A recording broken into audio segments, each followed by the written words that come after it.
My opponent has been one of the biggest tax increasers in the General Assembly, $3.5 billion in new taxes over the last couple of years. He's proposing another $1 billion in taxes this year. You just heard him restate a lie just now. I've not proposed $1 billion in tax increases. I guess he wants this campaign to be decided on issues that he's going to lie about.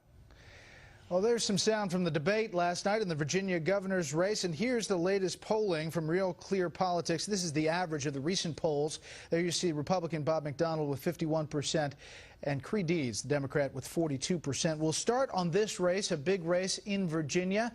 We're back with the panel. Mort, what do you make of this and its importance? Yeah, well, obviously Barack Obama carried Virginia, although Virginia is not, used to be a Republican state. It's not a Democratic state. It's a purple state. So a Democrat can win in a Democratic year, and the last two governors have been Democrats.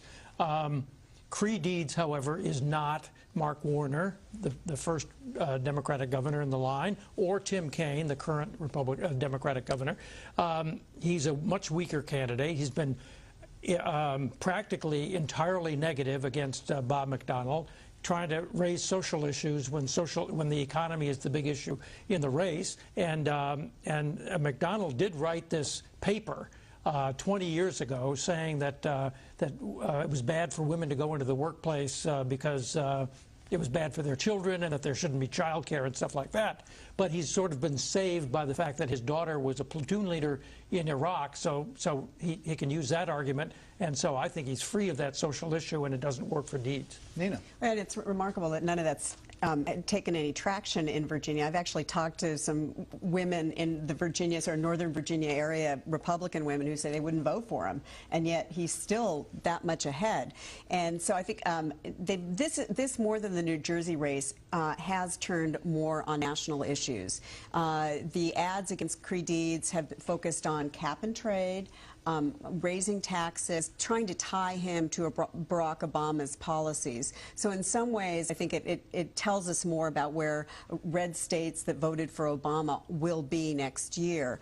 But I also think you can't take it too far because, as Mort mentioned, Creed Deeds is a pretty weak candidate. He gave that fumbling answer about whether he would raise taxes to support the transportation infrastructure of the state at a time when he should have been very clear on that. Go ahead. Do you think Democrats in Virginia are wishing Terry McAuliffe was in this battle? That's what I was going to say. I mean, I think Terry McAuliffe, there is some talk of that. I mean, Terry McAuliffe was a very, very, he would have had that answer right. He's somebody, he could have raised the money. He's used to doing Sunday talk shows. He's out there. He's not fumbling. He knows what to say. But yeah, Creed Deeds has been a weak candidate. So again, it's hard to read all that much into it. Yeah, let me turn, if I can, to New Jersey. You just saw that poll up there. We just put up there. That's the big race, the governor's race. And it's a three-way race because there's an independent, Chris Daggett, who's gaining some steam after a performance in a debate. There you see Chris Christie, the Republican, up. That is the latest poll out today. We also have a Real Clear Politics that's kind of an average of the recent polls, and it's roughly the same, and it's very close, too close to call. Charles, your thoughts on this race and maybe both races combined on their importance? Well, we always overinterpret off-year elections because they're the only two-state races, and it's all we got to talk about, so we have to pretend it's earth-shaking. However, New Jersey is really a key event. If it falls, and that is a Democratic state, and it would be defeating a Democratic incumbent, that would scare a lot of the people in the House and the Senate who would be looking at that and wondering about the evaporation of the Obama effect of 08. What's interesting is that the Republican who had a big lead is losing it. It's largely because the independent Daggett is coming up. It's sort of like what happened in Iowa in 2004, where Gebhardt and Dean attacked each other, but way ahead they attacked each other savagely, and Kerry and Edwards sort of snuck in and won as a result of the two big guys defeating and diminishing each other. But if the Republican squeaks out a victory in New Jersey, it's important. In Virginia, it's less important because it really is a purple state.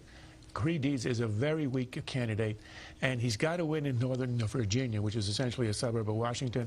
Obama carried it by 30 points. Deeds is in single digits ahead.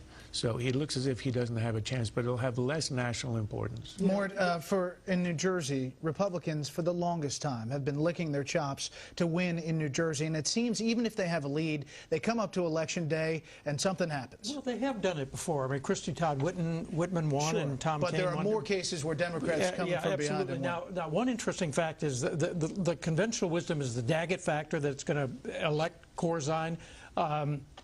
People in the Christie campaign, specifically Nina's husband, Rush Schrieffer, tell me that that 13 points that he's showing on the polls, those polls identify him as an independent, and that attracts voters in polls. But when you get on the ballot in most of the counties in the state, he's hard to find. He's not number 3 on the ballot. So 13% is probably too high for what he'll actually poll. We're going to leave you out of this discussion, Nina. Okay. Sounds good. That's it for the panel, but stay tuned for, well, some fact-checking fun.